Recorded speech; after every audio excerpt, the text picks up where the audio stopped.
Yeah. Nah, nope. Profit. Yo, where you at? Where you at? My homie Lou on the mic. Them other hosts need to stop. They ain't doing it right. If you ain't turned in the Lou, what you doing with your life? Conversation so sharp, it ain't your usual night. We got athletes, entrepreneurs, even celebrities. Politicians discuss nationwide discrepancies. Hardcore tackling issues in our community. Spreading all knowledge, creating an opportunity. Tune in live with Liteskin Lou. Tune in live with Liteskin Lou. Tune in live with Liteskin Lou. Tune in live with Liteskin Lou. Liteskin Lou. Liteskin Lou.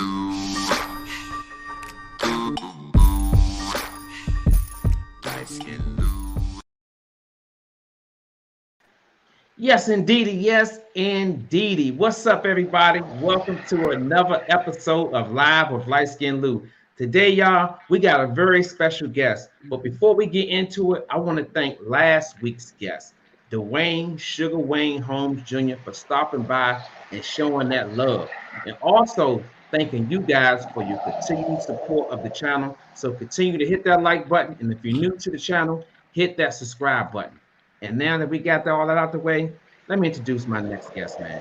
This young man has done nothing but represent DMV to the fullest. He's a world-ranked professional boxer with a record of 22-4 and 5 KOs, and he is looking to do damage in the welterweight division. He is none other than Mykal, the Professor Fox. Thank you. Thank you for having me.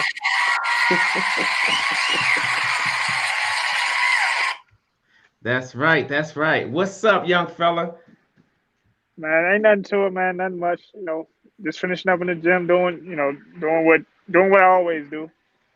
That's right. And that's right. And that's why me and Kiki at the Live with Liteskin Lou show, man, we are so humble and so grateful that young guys like you take the time and come and kick it with us, man. I was so humble. So guess what? I said, I ain't even gonna wear my shades today because I want people to see in my eyes how grateful I am to have young guys like you to bless us with your presence. So we're gonna give everybody what they came in for. They want to know about the professor, so we're gonna get right into it, man. Let everybody know a little bit about yourself and how you got in the box. When I was 4 years old, I was, me and my brother. My brother was playing football. I was 4 years old. I was on the sideline, and everything. We actually followed a couple of friends from the gym. My father was a barber. A couple of his friends and people that work at the shop with him, and their sons. They said, "Man, we found a boxing gym. We're gonna go over there tomorrow." So, my father and my brother went. Of course, as the younger brother, I tagged along, and after, I mean, from there, I mean, really, long story short, we stayed there. We walked to the boxing gym. We never left. The first gym we ever walked into was a Hillcrest boxing gym. I was trained by Mr. McCann, Vardell McCann, rest in peace. He actually passed on the year I graduated high school back in 2013. But I always give him his credit as my first coach. My father would take over later on, but we've been in the gym since then. So from 4 to the age of 27, I've been in boxing gyms. Yeah, man, and a good job you guys are doing, man, because I'm looking at your I've been following you for a while. I'm looking at your how you able to evolve, you being 6'4" in the welterweight division, you evolved, man. So I'm impressed with what I see, and I'm just looking forward to what's next. You know what I'm saying? So for me, my next question would be, when did the professor knew, like, I'm that shit? You know what I'm saying? Like, I'm that guy. I could take it to the next level.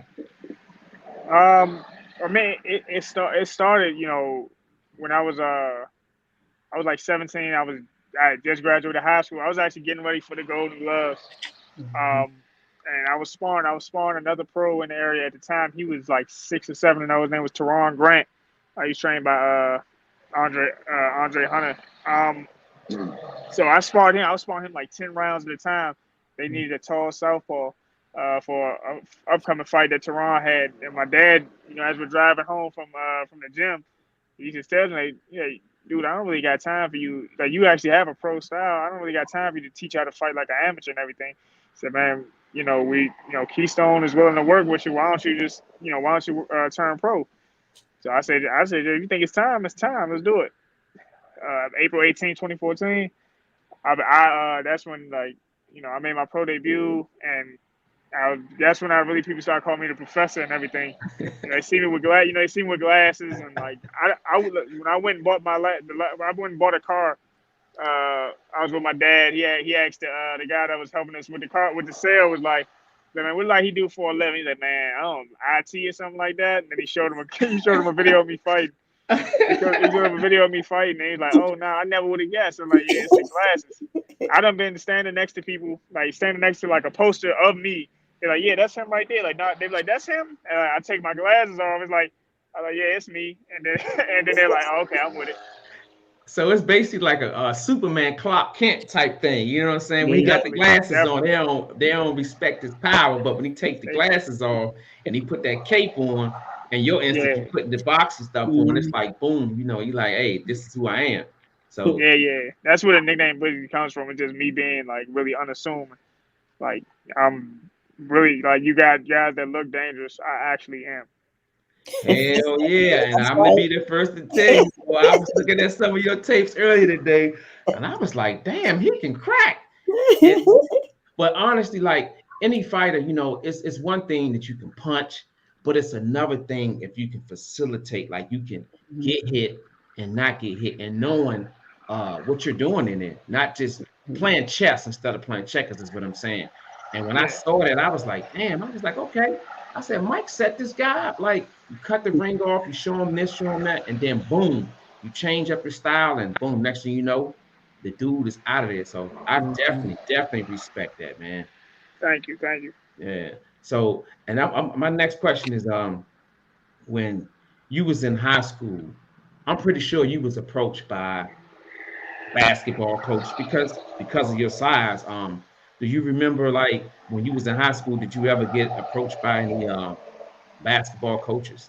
Well, no, it's funny thing is, like, I actually, when I entered high school, I was very, very short. I was like 5'2" in the ninth grade, 5'3". I wasn't tall at all yet. Oh, wow. I honestly didn't start really getting tall until 10th grade, like the second semester. I was like, I started, I kind of spiraled to like maybe like 5'10", something like that. And then 11th grade, I was entering the sixes. I graduated high school at about 6'3.5". Now I'm about 6'4", 6'4.5" now. So all my growth spurt came late, so I never really got asked about basketball or anything. My brother did. He came into high school.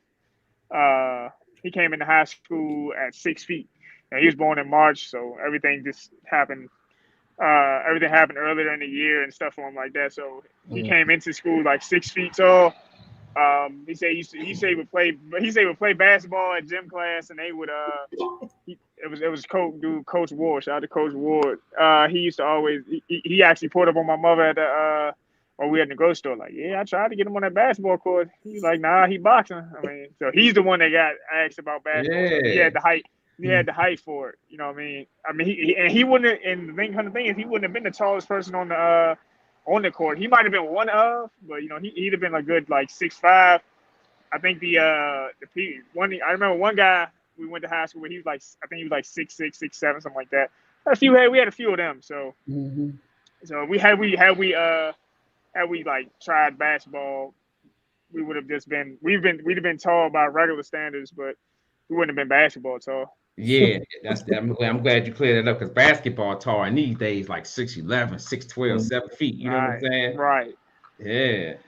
So when doing your amateur career and pretty much your pro career, you were always the taller guy. What was that like, knowing that you was always going to have to keep the small? Because usually that's how it works. You keep the smaller guy out with your jab. What was that experience like? I mean, it was like, as an amateur, I mean, boxing period. They want to see the tall guy be tall. They don't want to see a tall guy up close or anything like that. And I mean, sometimes fights will take you there. You know what I mean? You see guys like Sebastian Fundora. He's pretty adept at fighting in close. He's six and he's taller than me. He's 6'6".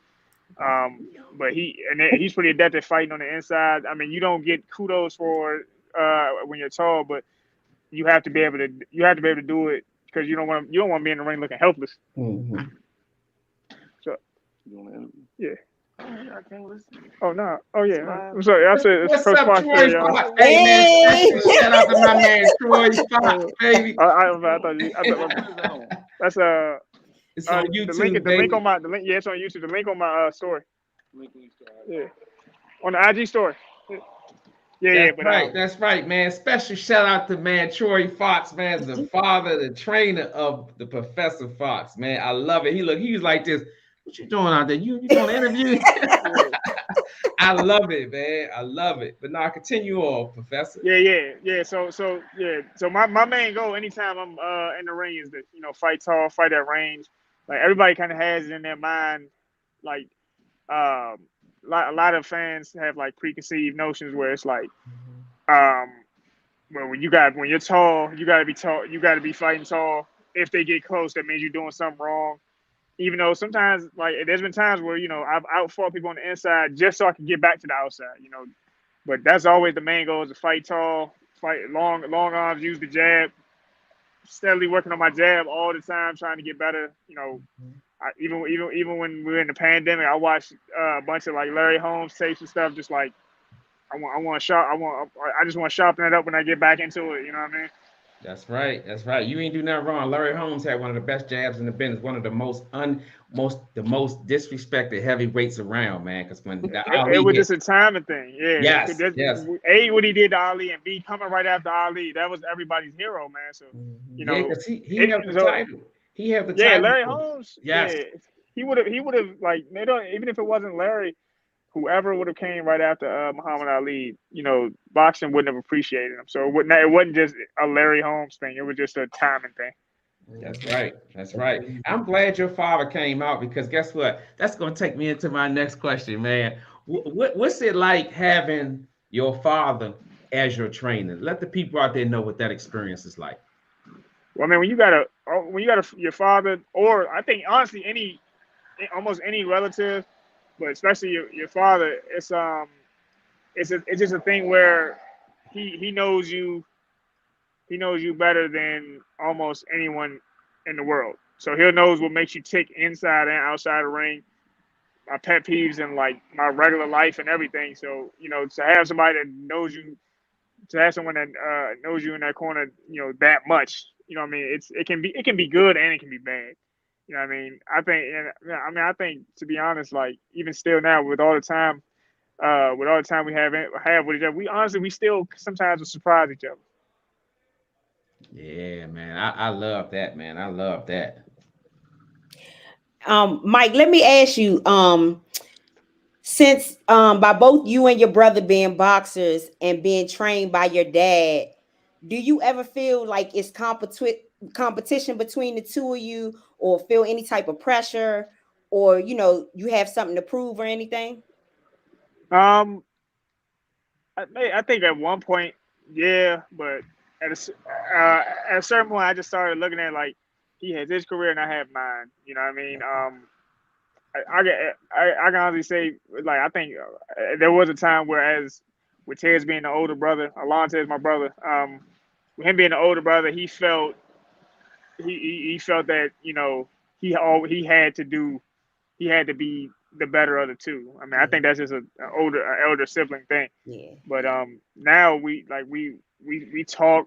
We talk as men. We don't talk as like brothers. We talk as men. We talk as teammates. And we look at each other's performances, and we break down what we can do better, what we can improve upon, and everything. And it's not a thing where it's like, man, shut up. It's just two men in the same career field comparing notes and talking. instead of comparing ourselves to one another. You know what I mean? Yeah, that's good stuff. Yeah, I like that, man. But see that he telling you the Disney part. He telling you the Disney story part of it. Because let me tell you something. I got 6 brothers, man. I'm gonna tell you, if I had a father as a trainer, man, I'd be like, Dad, man, I'm better than all them, Joe. Watch this here. Bop, bop, bop. Because we, at the end of the day, we all are competitive by nature. So For Mhm. sure. Yeah, yeah, and we are too. We are too. yeah. We run sprints and everything. We train alongside each other. Um, I think my dad likes having us in camp because with the thing we know about Alon, the thing we know about Alon says is that he's a competitor through and through. He'll, if he feels like he's or we go by numbers or something like that, and we looking at the stats or whatever, the number of punches, he's gonna pick it up, or he's gonna try to punch harder. He's gonna try to punch fast. He's gonna throw more punches. Just even if he's not, even if if it's not in the front of his mind to be competing to try to outwork somebody, it's just something it's something in his soul that's just not gonna let him be Right. lesser. And that's just what being a competitor is. Okay. Yeah, I love it, man. I love the way this young guy break it down, man. If y'all just getting in here, man, hit that like button, man. We ain't here chopping it up with the professor, man. He took the time. You see, this man is outside. He's dedicated. He gave us his word, and we was down at the fights. What At the day was it? Mystic Arena. Yeah, the Mystic Yeah. Arena, man. We was down there. He said, "Look here, Lou. I'm tired of you telling me you gonna get me on the show." He said, "I'm done with it. We're gonna make a deal right here and right now." He went Yeah. over my head and he said, "Kiki, I want to talk to you because I know you in charge." Yeah, And no, but this is the thing. This is how I found out. Lou was like, "Yeah, we're gonna get you on the show. What day you want to do it?" I said, "Man, let me know what day is good. I'll move some things around." Here comes Kiki. She pulls out her phone as a calendar. Look, y'all. She's got guests lined up from me down to I think the last week of no, maybe not the second to last week of December. You know what I mean? So they probably got like 1 or 2 more interviews. If I left it up to Lou, I found it. So Liteskin Lou's the face, but Liteskin Lou is a tandem. If anybody that actually wants to be on the show, any boxers in future reference, and Lou comes to you, just like walk right past him and just talk to oh Kiki. my God. She's in that Hold top up. right box right there. Just talk I to got Kiki. I gotta put my avatar on, man. You hurt my feelings, dog. You hurt my feelings, man. So you have been talking to me about that for almost a year, Lou. I was like, dude, just let me know. I said, let me know. I mean Yeah, that. I know. That's not just a placeholder. Let me know. I mean that, man. I come with you. I know, man. See, I tell you what, and that's why I always say on the show, man, women, they make the world go round because guess what? If you left it up to me, Mike, man, it'd probably be next Christmas by the time you be on the show, Yeah, man. I want to get you on the show. Where have we done this before? That's right. And he said that too. He said, "Look, you keep saying that, but it ain't happened yet. When is it gonna Yeah, happen?" yeah. That's Next time y'all right. see Kiki, ask her to show her the calendar. Show her the That's calendar. You'll see all the Mike was interviews like, "You lined up. got notes and everything." Yeah. Lou, y'all ask Lou, who you got next to? Shit, man. Yeah, you right. I'm be like, look, y'all gotta go with her, man. Yeah. Babe, who we got next, babe? That's right. But no, I appreciate you for coming on, man, because it's a lot of stuff that I appreciate your intellect of the game because this Mike is one of the guys, one of the boxers who can break things down. So that's why I'm glad that I have you on the channel, man. But my next question would be, how would you assess your pro career so thus far? My pro career thus far has been it's interesting because like my pro career, it's like you can almost break it down in 2 parts. I'm kind of like in part 2 just because before, honestly, and I think everybody says the same thing before the pandemic, before 2020, life was like things were so much different. Like before 2020, I was fighting 4 times a year, like clockwork. From Yes. 2014 to 2019, I fought 4 times each of those years. Now we're at part 2 where and after post pandemic, I'm at a spot where things are moving a little slower, and it's not something I'm really used to. Um, you know, my last 2 fights have been have been a year apart. Mhm. Well, no, I take that back. So I fought Luke Santa Maria August 2020. Then I fought Gabriel Maestre August 2021. then I just fought Mean Machine 14 months after that. So that kind of lack of Activity. lack Yeah. of activity. Thank you. That lack of activity, something I'm still kind of struggling with. Being away from the ring like that, still not something I'm used to. I always stayed in the gym, but to be actually in the fray is a totally different thing. But we're making the most of our opportunities as we always have. My father instilled in us very early. We train for opportunity, not events. So we stay ready. So you don't have to get ready. Exactly. That's right. So I don't know exactly what's next for me. But since the contract is signed, I can say to Lontes Fox is going to be fighting in Canada February 3rd. So Oh wow! Congratulations. yeah, thank you. I'll try to get him in touch with you, Kiki. Okay. Okay. But and then my teammate Gregory Outlaw, he'll be looking to do something even January or February. I'll be in the gym to lend my support, lend my lend my strength, and then and shout out to everybody that's on the card January 7th too. January 7th, Washington D.C. That's a big card. We did try to push for that. They said the card got filled. So I'll be there. I'll be there supporting Jaleel Hackett, Trayvon Marshall, Lamont Anthony Peterson, two of my mentors. Damon Nicholson. I'm a fan of Boots and Rashidi Ellis, so I'm gonna enjoy watching those fights. And of course, Javante Tank Davis. Whom I actually haven't seen since I haven't seen him since 2021. I was in his training camp, so I'll be looking to see him fight in person. It's just gonna be a great January 7th is gonna be a great night, man. Will you be commentating? No. Oh, okay. No. I'm still small time. As far as the commentary goes, I'm still small time. I know it's a few people I need to work with. Okay. If I work with them, I think they'll put in a good word for me. But right now, I'm still learning that business, and I'm still just perfecting my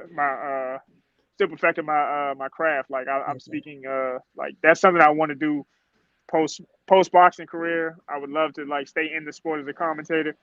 But so I take those jobs very seriously. Y'all saw me; I was in my suit and everything. He was suited and booted, guys. Looking fresh. Yeah, real fresh. And Kiki, when we pulled up on him, he was like this.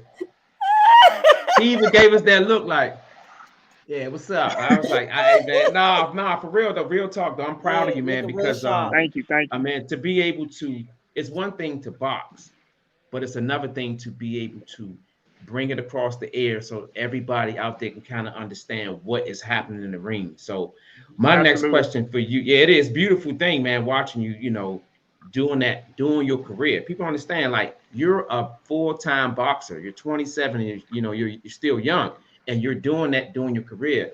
That's tough, man. So I take my hat off to you. But the question that I have is, how did this come about?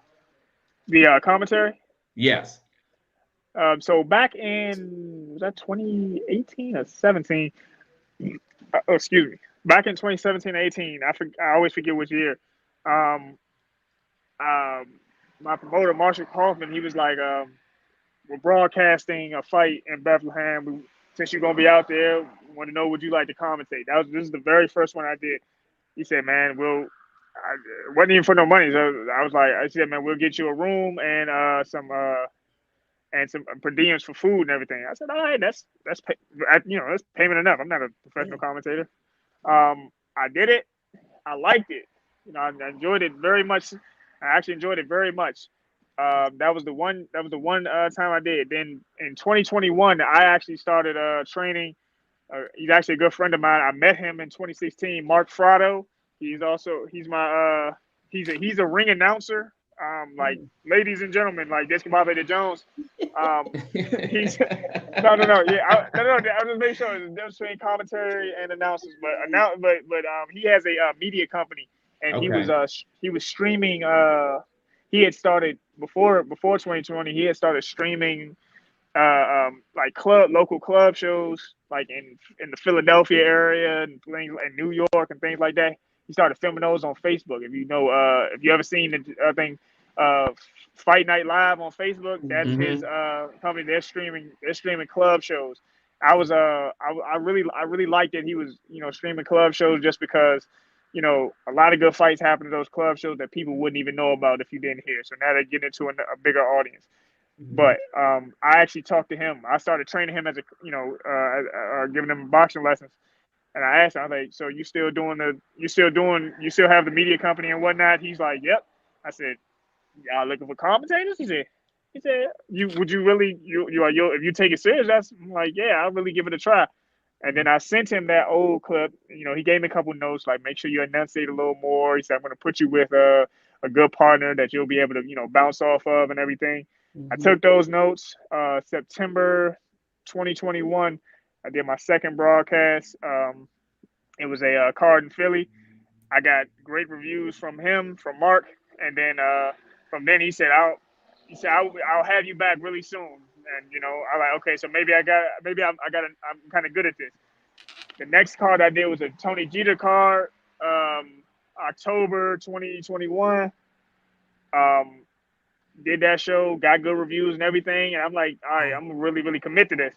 Because I had two different broadcast partners, so that's how that come about. So now, anytime somebody calls and they're doing a fight like this close in the area, or maybe up in Philly, I'll drive sometimes. But wow, I'm taking That's that. awesome. I'm actually but they appreciate that I'm actually putting time into it. Like one of my comments, one of my broadcast partners told the story. He said, man, I had another fighter on. He said, man, he said you're dressed to the nine. I had another fighter on. He had on a polo shirt that looked like it was two sizes too small. I didn't want to deal with it. Oh man, I love it, man. If y'all just getting in here, man, we got the professor in the building. We got the lovely Kiki in the building, of course.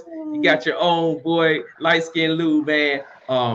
Lil Wayne said it best, Professor. The block is hot. DC is fire right now. We put this background right here because this is the city. If you look at my backdrop right here, Kiki, she suggested this. The block is hot right now. You know what I'm saying? Tank Davis is fighting Baltimore's finest.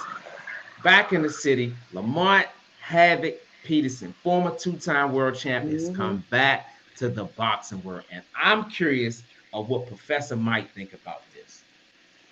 I only found out Lamont was fighting back. I only found he was back chopping like 2 days ago. So when the press conference happened, I didn't even know about the press conference, man. I would have went, but same here.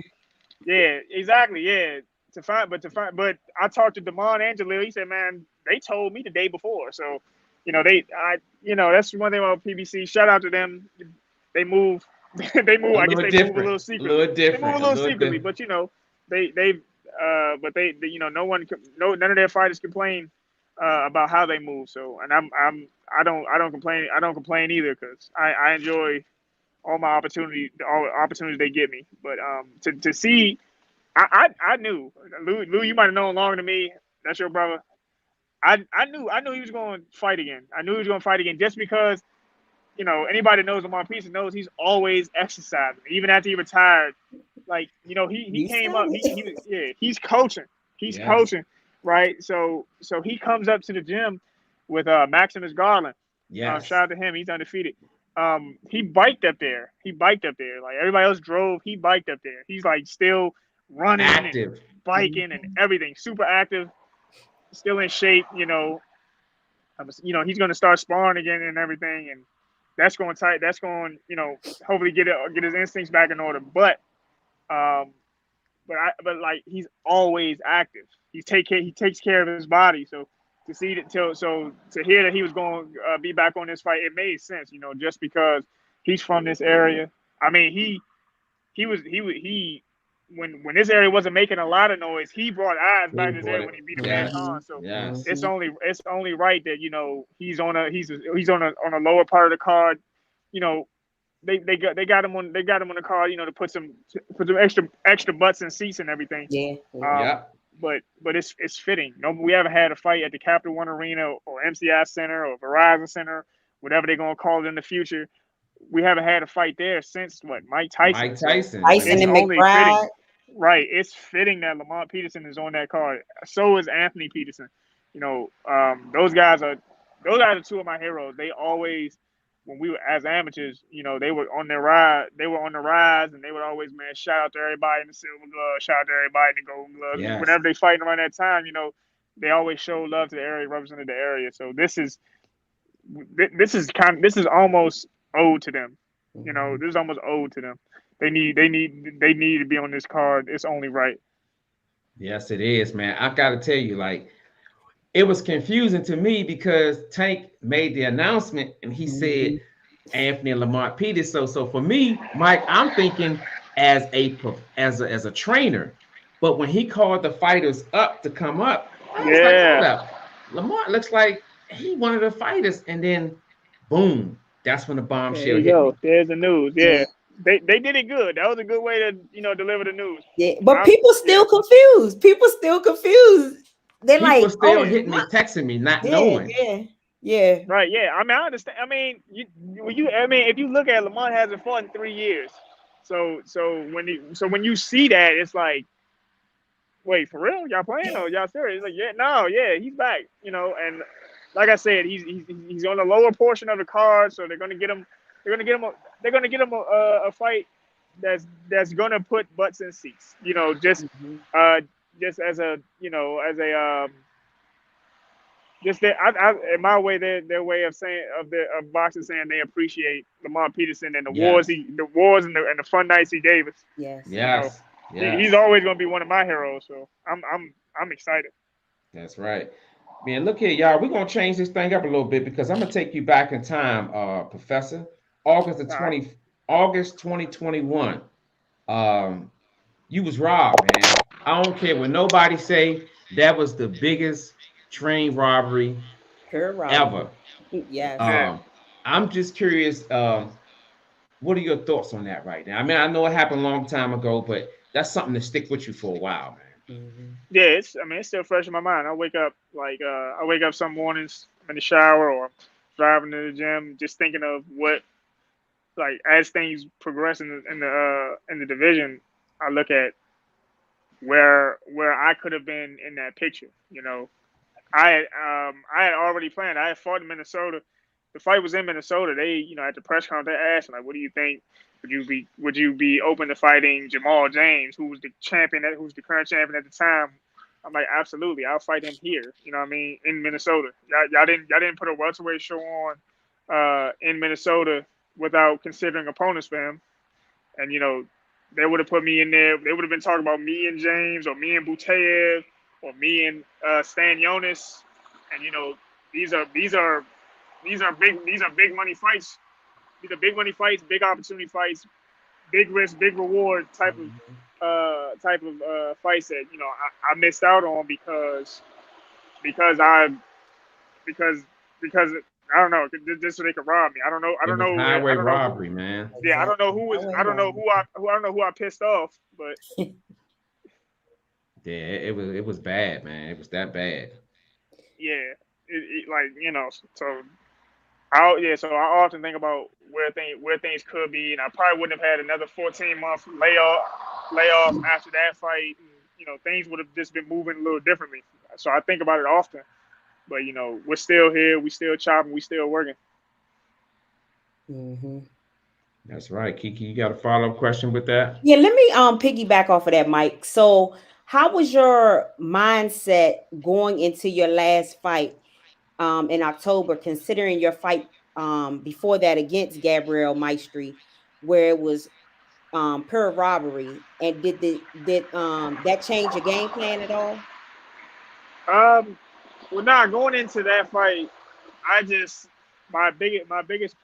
biggest thing I wanted to do was just show that wasn't, you know, that night wasn't a fluke. Like, I can perform like that all the time. But, you know, I think, you know, 14 months out of the ring, that's gonna affect anyone. You know, as much as I stayed in the gym and everything, it just still, you know, I think it just still kind of affected my performance, just in the sense of, you know, sitting around idling. That was the longest layoff I ever had. I wasn't used to that, and but what I wanted to do was like fighting Mean Machine. That was going to be a serious statement piece, and it just wasn't my day. It just wasn't my night.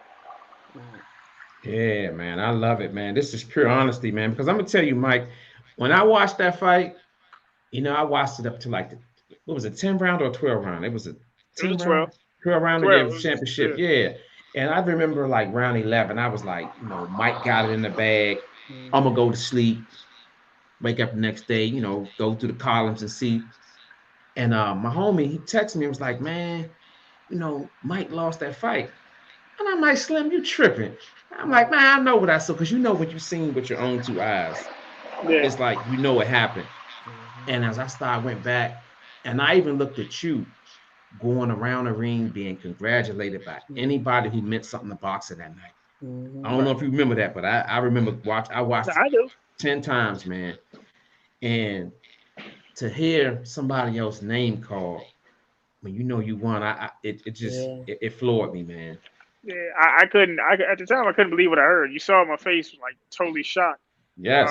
And that's the thing. This is before I even got a chance to watch the broadcast and everything. I went up to my locker room, showered, went back down, came back down. We were ready to leave. One of the, I guess, assistant producer, whatever, they came to find me. She said, "I've been looking for you for like 30 minutes." I said, I'm still kind of upset. Like, man, I got my money. What's up? You know what I mean? And then she's like, Lennox Lewis sent me to come find you. You know what I mean? He sent me to come find you. He wants to talk to you before you leave. I said, all right, come on, y'all. Talking to the team. I'm walking down to, I guess, what they consider the green room. I walk down some steps. I make a left, I make a right, make a left, another left, make a right, make a left. As soon as I turn that corner, Lennox Lewis stops mid conversation. He's looking over. He's like, he sees me. He's like, bro, you won that fight. Do not let anybody tell you otherwise. You won that fight. I don't know what happened tonight. You won that, And then Joe Goosen comes up. Joe Goosen says the same thing. Now we're all down there comparing WBA stories, talking about how Joe Goosen's talking about how he had a guy who put a guy down 3 times, and his opponent lost a point for low blows, and they still gave it to him, gave it to the other guy. Lennox Lewis, talking about his fight with Holyfield and how that went awry. So, and it was, and that was I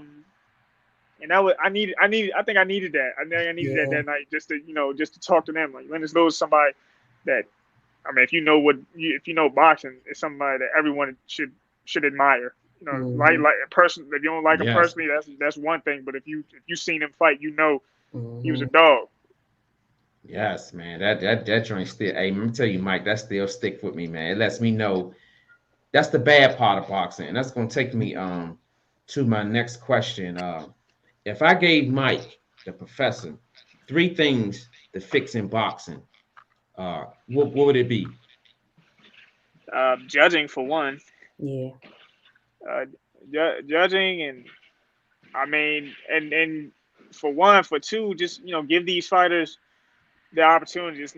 It's all. I mean, like every industry is about who but some guys come up out of obscurity. You know what I mean? They, you may not know them, but once you do know them, stick with them. You know what I mean? And then number 3 is, bro, y'all talk about how these fight.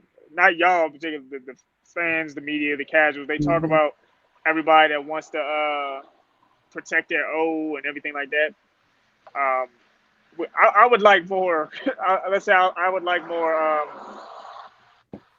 educated fans that understand how this business works. Everybody's not ducking somebody.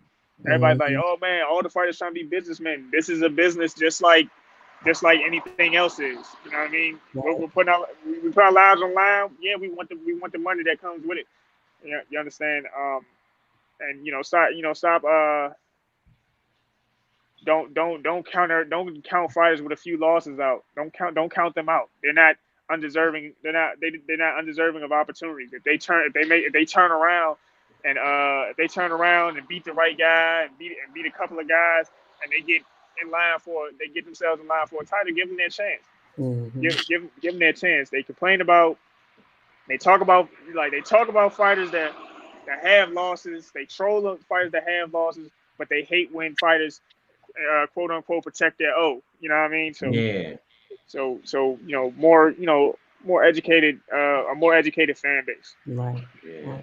Yeah, we're gonna change it up, Mike, because we're gonna hit Kiki's corner because she got some questions in the chat. We like to hit Kiki's corner because that's where all the questions at. The questions from the chat is in Kiki's corner, so Kiki have at it. Okay, They know let's who that is. see. Our first question is from Jamar Hill, Mike. He said, how do you stay focused after the so-called loss? Well, I mean, after that loss, I mean, you know, I came home. I came home honestly to a hero's welcome. To be honest, like I went to Headbangers a week after that. I was still taking a break just to let my body heal and everything, but I was watching my teammates spar. You know, I walked through the door. I walk through the door. I get a resounding round of applause. You know what I mean? And it just let me know that even more that I'm not crazy. I know what I did. And I know what happened. I know what should have happened. And I know what didn't happen. You know what I mean? And it just motivated me because, like, in all honesty, I never seen. I speak to Barry Hunter all the time, but I've never seen him or Bug like lit up like that. They like the way he said, man, he was jabbing, moving, and grooving. He said, man, you picked a hell of a night to look special. I'm like, hey man, I wish they saw it, but it just made me want to do more because now I kind of had the world's attention.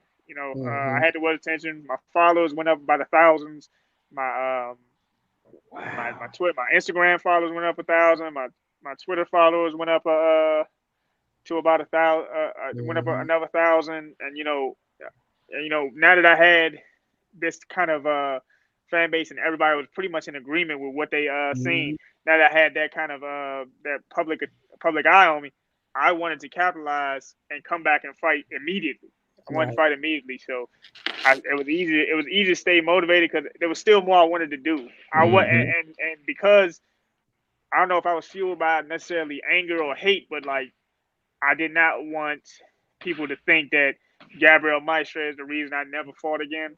Right. If we were to fight again, I would kick his ass Again. But I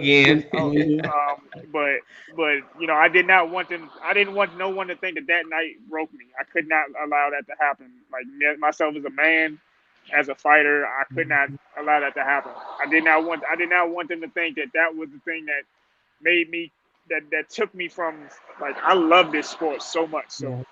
So I did not want people to think that was going to be the reason I walked away from it. I would not allow my A-Straight to be the reason that I walked away from it. That's good. I love it. I love it. Okay, we got another one. Let's see. Marvin Thomas. He wants to know, so what's next for you? Like I said, I'm not sure just yet. We pushed for January 7th. Card got filled. So we're right now, we're still waiting. We're in the gym. Right now, I'm lending my support and my energy to my teammates. Both of them are looking to have fights in the first quarter. So in the first quarter of 2023. So right now, we're all focused together. We're grinding together.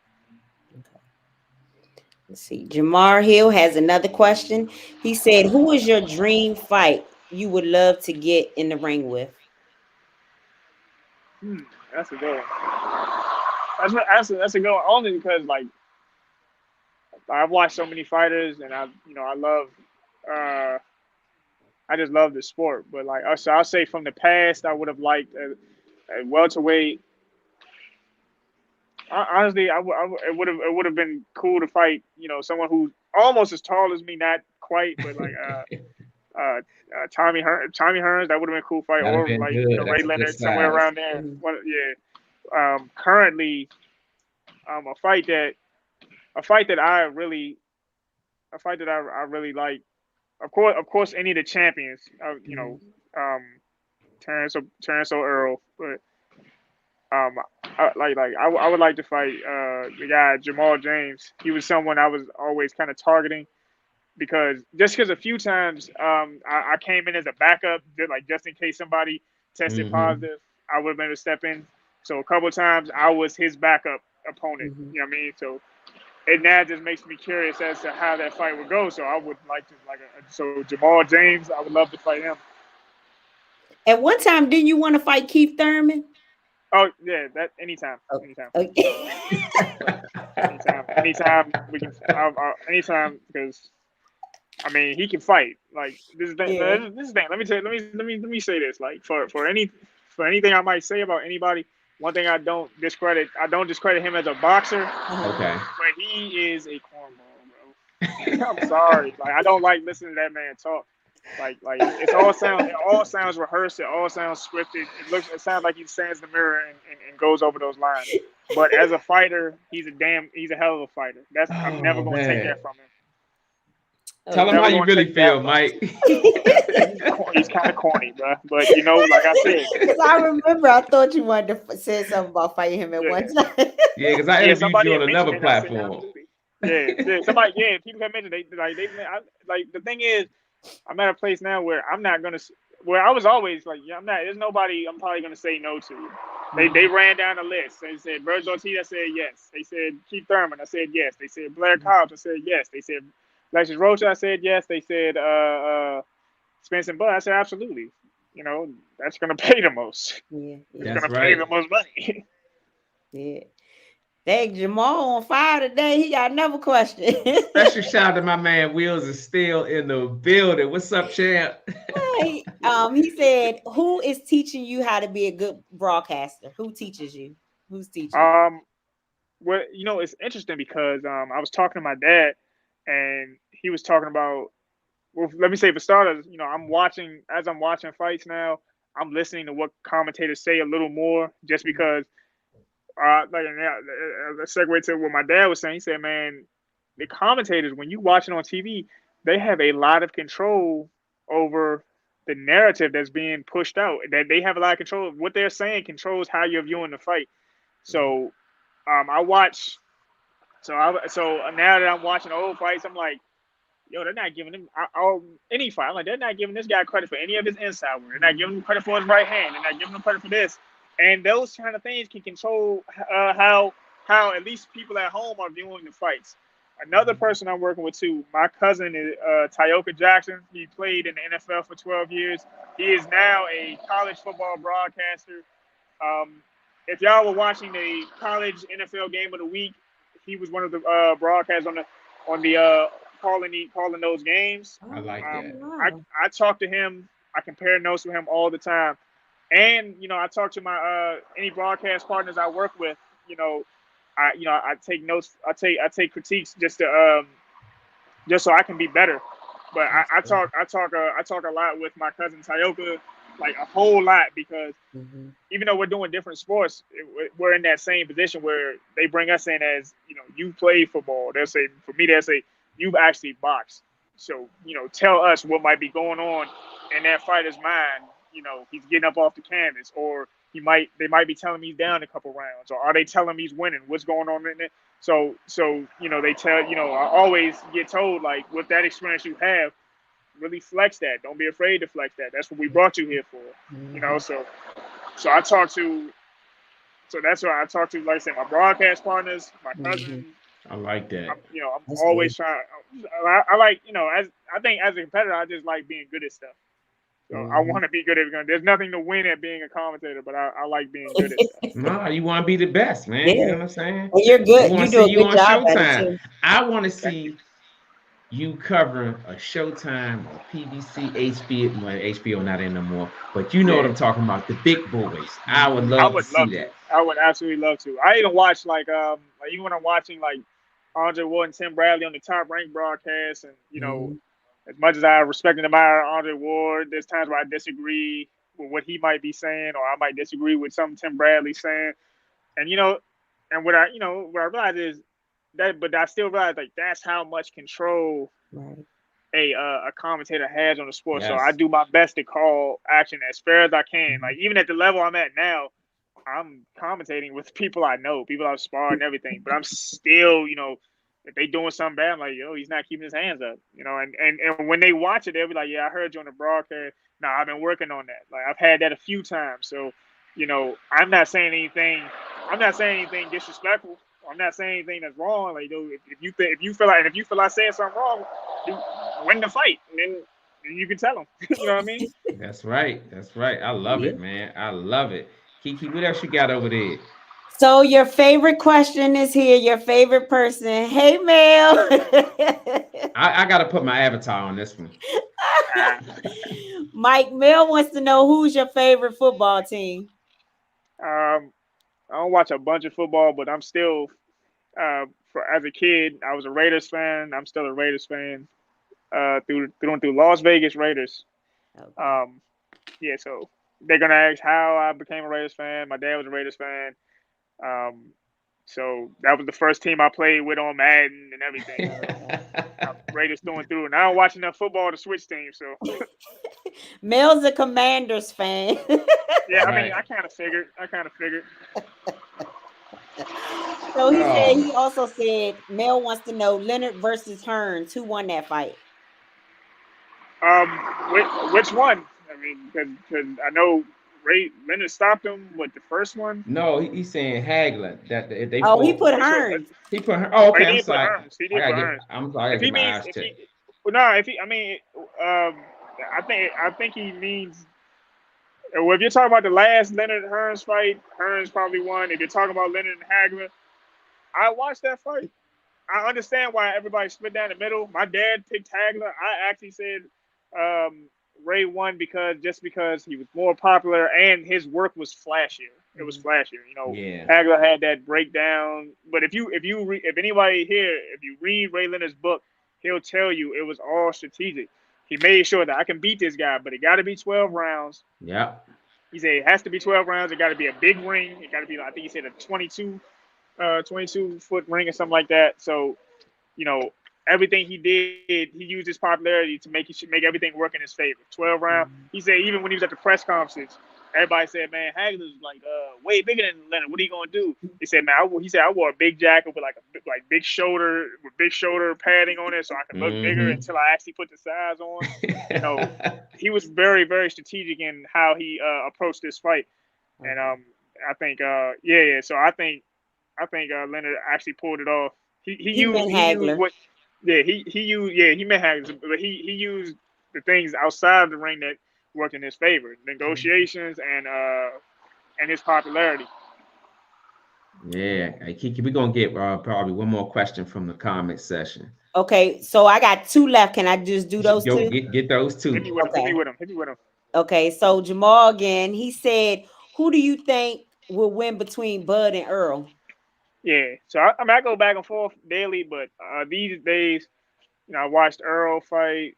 I watched a Spence fight not long ago. I watched a Bud fight not long ago. I feel like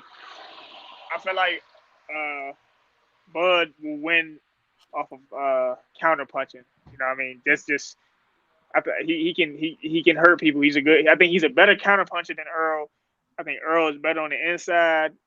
If they stay at that mid range too long, I think Bud would get his time, and he could get his time and land something big. And you know, I think what people are sleeping on Bud because of he's coming up from. I'll say welterweight wasn't his first weight class. Yeah, so I think his physical strength is going to be a little underrated because like he's like physically strong he has a wrestling background, so I don't think he's just going to get walked around the ring. I think there's more to that fight. So I'm leaning towards Bud, but I wouldn't be mad if I'm wrong. Do y'all think they'll ever fight? Y'all think? I don't even know now. I used to have a tab on it. When he left Top Rank, I'm like, okay, it can be that fight. They were in negotiations. I was in a Twitter space. Everybody like, yeah, they got a November date. I'm about to get my hotel and my flights now, and I don't know what that guy's doing with those hotels and flights now. But, but November 12th and 19th came and gone, man. Exactly. So he so I know he was mad, but in all honesty, I don't even know. I don't know what'll happen. The thing that like really side with those negotiations just were business practices where Bud wanted guaranteed money and and there was no guaranteed figures. There was a guaranteed split of the money, after Yeah, everything came, after the whole thing went down. That wasn't enough, but that's a business practice thing. So I mean, if you wanted to set figure, if you want to if you want to set figure, and that's not how PBC does world. That's not how they do their big fights. I mean, he has a right to have reservations about the situation. he does. But yeah. So and this is going off of what Earl tweeted and the live video. I read all of Earl's tweets and I watched the live video that Bud put out. That's the one thing that they both said. Spence even said, I didn't have a guarantee either. I just was guaranteed a bigger split of the pie. You know what I mean? And for Earl, that's enough. But you've worked, but if that's how you've been working, doing business, that's how, and you haven't been wrong, and you like what your checks read. There's no fault. There's no fault on Earl's side. There's no fault on Bud's side if he wanted guaranteed money. Everybody has different things. That's why they say that's why. If you ask Anthony Joshua, that's why Fury and Wilder fell out. Fury wanted a set fee. Wilder wanted a good percentage of everything, of the pie afterwards. You know what I mean? So it's just how negotiations just soured. Okay, Lou, it's one more and that's it. That's the last one. Okay. Hit me with it. It's from Marvin Thomas, and he said, "What are your plans after boxing?" Well, after boxing, like I said earlier in the interview, I've been getting a lot into boxing commentary. That is something I really want to pursue. That's something I really want to pursue. I want, because I'm always going to want to be involved in boxing somehow. Even after I retire, I'll probably still definitely be watching boxing. That's my pastime. I don't, if anybody's ever looking for me, I'm probably, and if you check your TV guide and a fight's on, I'm probably at home. That's I'm right. probably at home. I'm probably in front of a TV. So if I could get into, if I can get heavily into boxing commentary, that would be a great life after boxing for me. Yeah, I love it. And guess what? Hey, Marvin, this dude was suited and booted, but that man was looking like $1,000,000. We seen him Yes, from he all the way was. across the room. He was standing there like this, Marvin, like just looking like And $1 I love million. the chucks you had on too. Those chucks was nice. Oh yeah, that was for Buddy, man. But Rest in peace to Buddy Harrison. Yeah. He had his favorite shoes with Chucks, and I'm like, throw the suit on, man. But this card is in his honor, man. How do I honor him personally? When I bought those like a week or so before the broadcast and everything, and threw the Jones on. It felt pretty good. I'm gonna have to put some insoles in them though, man. Them Jones are flat. I don't know why he loved them things so much. It's the look, man. It ain't for comfort. It's the look. Yeah, that you right. You right about that. Yeah, them joints was nice. Yeah, I like them though. Like once I get some inserts for them, I'm gonna wear them more. But like until then, I'm like, my feet, look, I need my feet, man. That's right. That's right. Ladies and gentlemen, if y'all just getting in here, man, hit that like button. We ain't here chopping it up with the professor, Mike Fox, man, in the building. This young man, you can see he outside. You see when he talk, the smoke go up in the air. He is dedicated to the cause, man. He said, look, I'm going to get this interview with Liteskin Lou and Kiki, and we're going to make it happen. And that's one thing I appreciate. But I want to give special shout out to your brother, Tez Fox, sharpshooter outlaw, and your father, Troy Fox. That's one hell of a combination you guys got there, man. So I'm imagining that you guys have A1 spawn. Let everybody out there know about that spawn that you guys get over there.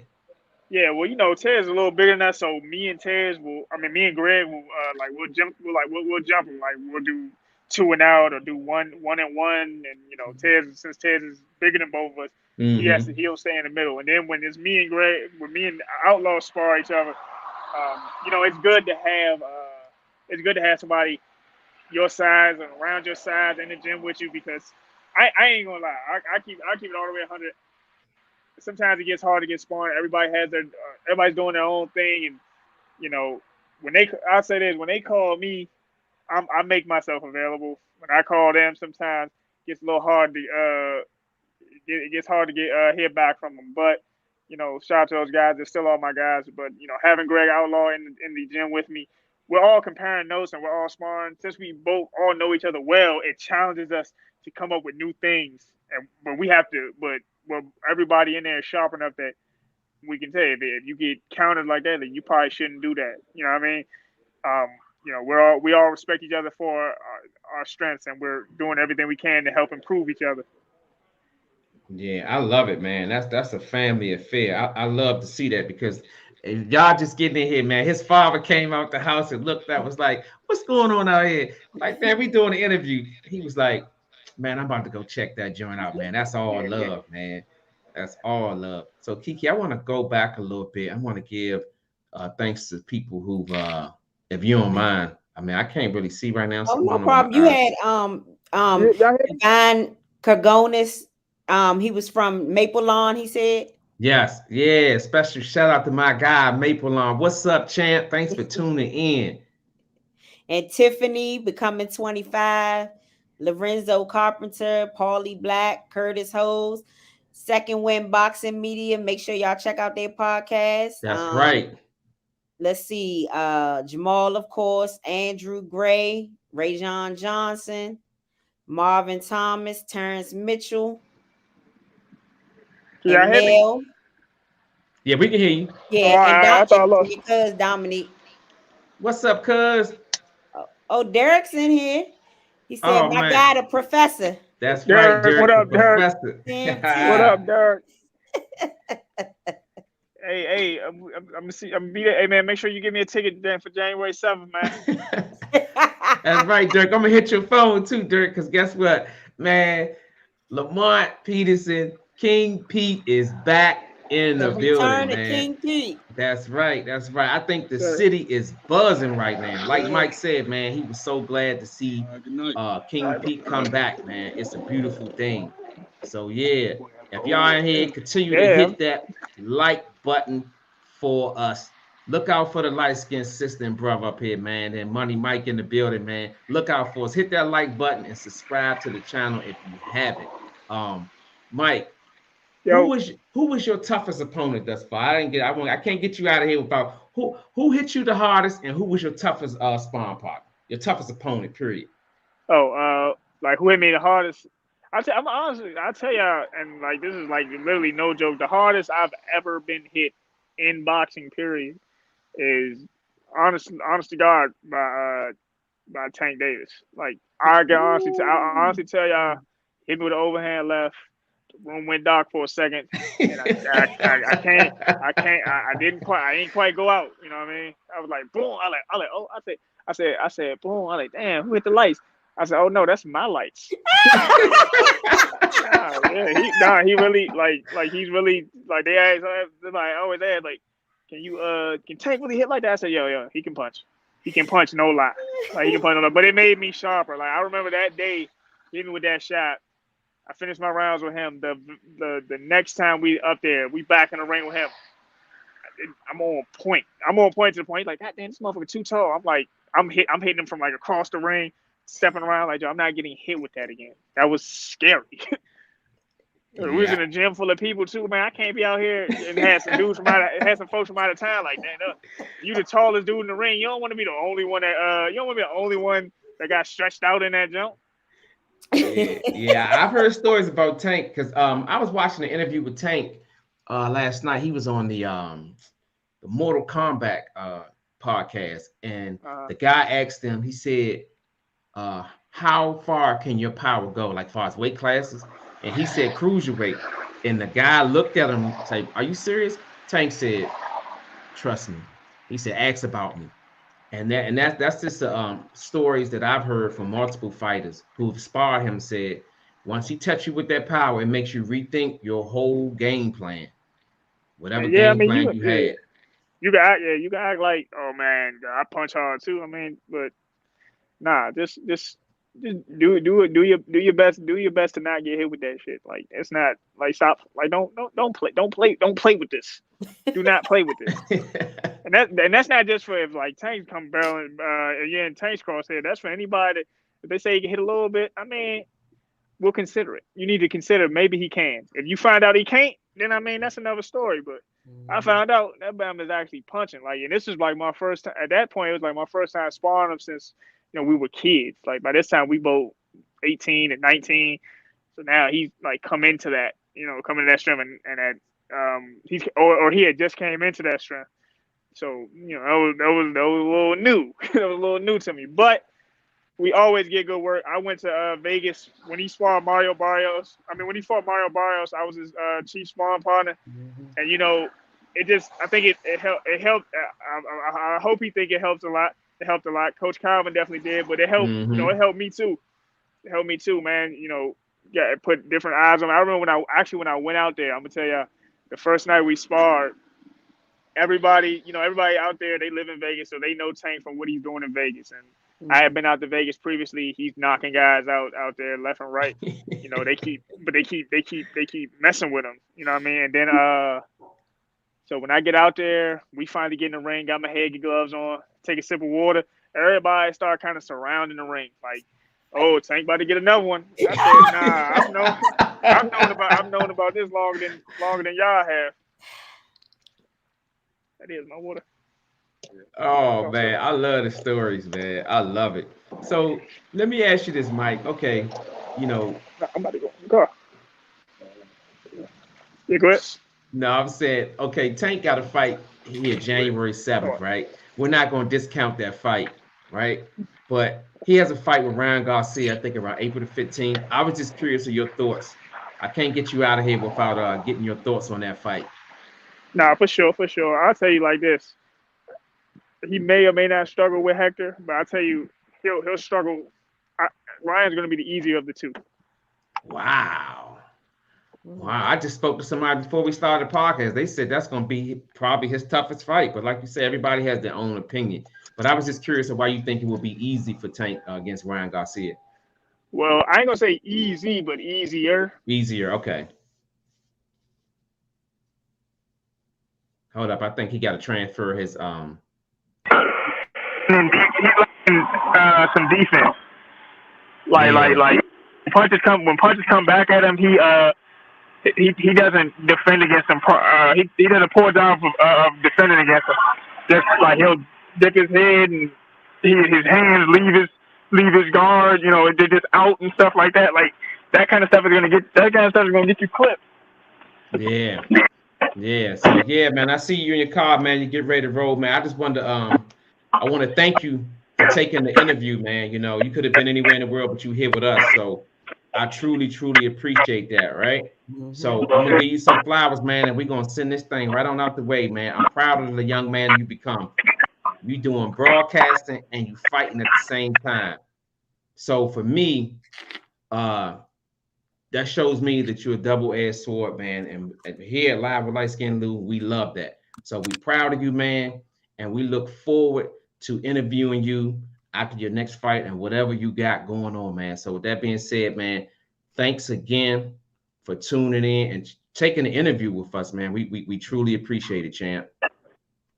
Well, man, let me say too, man. Just thanks for having me. Thanks for having all the fighters that y'all put on the broadcast, especially that's from the area, man. Shout out to Dwayne Holmes. That's my little bro. That's my man.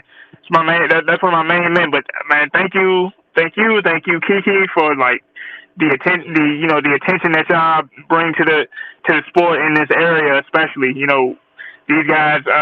We all need that. I laid a foundation here in boxing, and it's great to have that kind of support coming out of the area. That's right. So if you ever need any announcement, you beefing with somebody and you need to get something off your chest, call Kiki up and tell you, look, man, we're going on Live with Liteskin Lou. We're going to settle this shit right here, right now, man. Let everybody know your social media handles, where they can find you at, and let them know. Yeah, man. Anybody, you can find me on Twitter and Instagram at Professor Mike. Professor Mike with a Y, as you see in my name right there. But I talk a lot of boxing on Twitter and everything. So if you want to talk sports, or if you want to talk boxing, hit me up on either one of those. That's right. We love it, man. Mike, again, thank you, man. I look forward to seeing you January 7th. Lil Wayne said it best. The block is hot. DC is on fire, man. This is the best card I've seen since I can remember. The city about to be This litty. the city about to. You know what, Kiki? I'm about to write that down. The The city city about to is be about to be litty. litty. So, Mike, go ahead, man. I know you've been at the gym all day, man. Do your thing, man, and we're gonna saddle up January 7th, champ. All right, man. Thanks a lot, man. I can't wait to see y'all there. All See you, right, man. Mike. Much love, champ. All right, y'all take care. All Bye right. bye. I'm trying to. There we go. Yep. That's right. That's right, y'all. Y'all just getting in here, man. Y'all just missed another banging interview. Professor Mike was in the building, dropping that knowledge, man, telling us all about what he think about upcoming fights. His fight that he fought August 21st. Everybody out there know that was a robbery. So, Yes, it was. yeah, man, another interview, another special young talent that's gonna go off and do great things, man. Yes, I he love is. it. I love it. Yes, he is. Yeah, but guess what, y'all? Come Monday, we got a special edition, man. I got my two younger brothers, former two-time champ. Exclusive. That's right, former two-time world champ Lamont Peterson. That's right, y'all. The King is back. The And then I return of got King Pete. that's right. And then I got my younger brother, Anthony the Entertainer Peterson, fighting on the same card, man. You can't make this up. So guess what? If y'all ain't doing nothing on Monday at 8:30, I'm gonna tell you like this: if you miss it, you just miss it. But I think this is gonna be epic because Lamont's gonna break down what his life has been these last 3.5 years in retirement, and he gonna tell y'all why he decided to come back. Because I'm not gonna talk about it. I'm gonna let him talk about it. This is his journey, and we're gonna let him talk about it. So I look forward to Monday at 8:30, man. The King and Anthony the Entertainer will be in the building. And Those then right my back out on Wednesday. That's right. That's right. You tell them, Kiki, they're gonna be right back in the building. We coming right back, y'all. Usually we do it every Wednesday, but guess what? I said no, no, no. They're my brothers, and I'm gonna interview them, and we're gonna make it happen, y'all. So if y'all ain't doing nothing, man, I know Monday Night Football gonna be on, but guess what? Man, we got something bigger than that. You don't want to miss this interview. Man, trust and believe. You don't right. want to miss it. That's right. Because guess what? It's gonna be epic. These guys are gonna break down. Well, mainly Lamont, because Anthony has been fighting. So Lamont is gonna break down what his retirement life been, being a soccer dad. That's right. He was a soccer dad. You know what I'm saying? That's what they do when the fighters retire. They live their life. So I look forward to it, man. Special shout out to my man Rashid, man. Second Win Boxing Media. If y'all ain't subscribed to that channel, man, I don't know what y'all doing. Rashid, if you listening, drop that link in the comment section, man. So guess what? People could go out there and check you out because we pretty much interviewing the same people, man. So I always like to show love to Second Win Boxing because it always reciprocate the same way. My little cousin. Now go ahead, Kiki. Go ahead. Sorry, I cut you off. No, Dominique Covenant, my little cuz in the building. Big Mel, Terrence, Poop, everybody, man. We appreciate you guys on a weekly basis, tuning in and making this channel grow. And all of the young kids, if you in here and you go to Reservoir High School, these young kids show me nothing but love. So if you in here, special shout out to you guys. So yeah, go ahead, Kiki. Oh no, I was just gonna say too.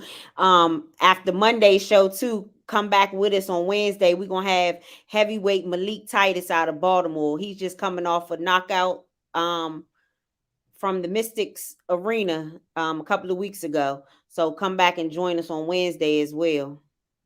That's right, because guess what? We're going to keep on swinging with these interviews. We're going to keep bringing it to y'all week in and week out. Hey, Dominic, you know you're my favorite cousin, but we ain't gonna tell nobody that. We're gonna keep it on the hush. But no, Kiki, I really love interviewing these guys because Mike, Professor, man, Fox, he's always been one of my favorites. You know what I'm saying? So whenever we see him out, they always, all of them together, they seem like they all have a good friendship, brotherhood, and everything. Him, his brother Tez, his father, and Outlaw. They just seem like, they got a good brotherhood together and they mesh well with each other. That's right. That's right. So Kiki, Huh? As I'm wrapping up, I'm getting my stuff clear. You got any last words out there? I mean, come on, get the people out there something. You got any last words? I do. Make sure you follow us on all social media handles Instagram is Live with Liteskin Lou. Facebook is Live with Liteskin Lou. And Twitter, we just starting out. That's Live with LSL. So follow us on all three of those. And then for any business matters or anything, or you want to be on a show or something, you can hit us up on the Instagram Messenger or Facebook, but also email us at livewithlightskinlou@gmail.com. Wow. And that's all I had. Oh, and thanks again for joining us tonight. Make sure you hit the like button and subscribe to the channel if you haven't already. That's right. That's right. That like button is very important. It keeps us on. It keeps the bill. And if you're feeling very charitable, you see that Cash App right there? Man, Cash App a light skin, brother. You know what? I was just out there on Central Avenue dancing for food, man. I'm out here in these streets, man, dancing for food. So, man, I need some money so I can buy me some Jordans for Christmas. So you see that Cash App right there? Hit that Cash App up, man. All I want for Christmas is a pair of OG high Jordans, man. Hook me up, man, because I want to look fresh and fly on the show, man. So continue to hit that like button. Jordans. Cash out me that money, man. But no, real talk, man. I really appreciate you guys for tuning in. And y'all know what the saying is. Every week I say this, but I'm not just saying it to say it. I'm saying it because I mean it. Stay humble, stay hungry, and always live your life to the fullest. You guys in the chat, you guys could have been anywhere in the world, but y'all chose to be right here with Live with Liteskin Lou and the lovely Kiki. So for that, we thank you. However, Kiki just texted me. She said she got to watch her shows, Law and Order and reruns of her show. And guess what? I got to get ready to go watch my game. So we appreciate you guys, man. Let me find this thing before I... And you got the wrong night. Tomorrow's Law and Order. Yeah. That's right. So guys, continue to hit that like button, subscribe to the channel if you're new. So with that being said, Juan Marshall just came in. He said, sorry guys for being late. What's man, up? Juan, you never late, dog. You that type of dude. When you come to the party, you just liven it up anyway. So special shout out to my man Juan Marshall, man. Subscribe to his channel, his YouTube channel. Follow him on Instagram, Facebook. This man right here has a lot to offer. He was at the press conference with the Tank Davis, the first drink in DC. So Juan, thank you, man, for tuning in. Continued success, what you're doing over there. I love it. So with that being said, y'all, we up out of here. Peace.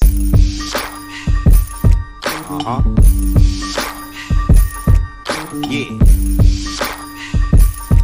Nah, no profit. Yo, where you at? Where you at? My homie Lou on the mic.